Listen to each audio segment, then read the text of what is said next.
সালে আমরা যে জায়গায় এই শহীদান দিবস করছি সেখানে প্রকাশ্য দিবালোকে আমাদের পুলিশ পারমিশন পাওয়া কর্মসূচিতে বিজেপির ঘাতক বাহিনী অন্যায়ভাবে আক্রমণ করে এবং সেই কর্মসূচির মধ্যে অংশগ্রহণকারী কমরেড শহীদ মিয়া বয়োজ্যেষ্ঠ ব্যক্তি ওনাকে নৃশংসভাবে পুলিশের সামনে প্রকাশ্য দিবালোকে পিটিয়ে পিটিয়ে খুন করে এবং সেই ঘটনায় আমাদের বহু কর্মী নেতা আহত হয়।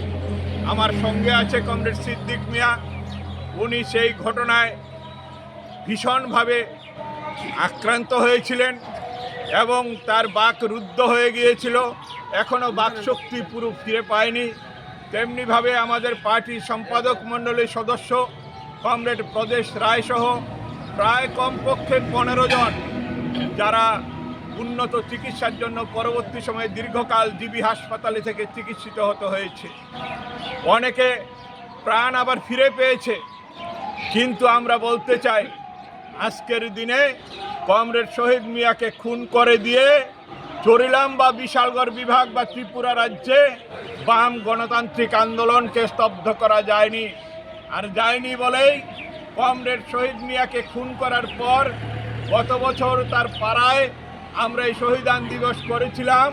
আজকে এই বদ্ধ ভূমিতে দাঁড়িয়ে আবার আমরা শহীদ মিয়ার এই শহীদান দিবস কর্মসূচি পালন করছি। মানুষের বাক স্বাধীনতা কেড়ে নিয়েছে, গণতান্ত্রিক অধিকার কেড়ে নিয়েছে, ভোটের অধিকার কেড়ে নিয়েছে।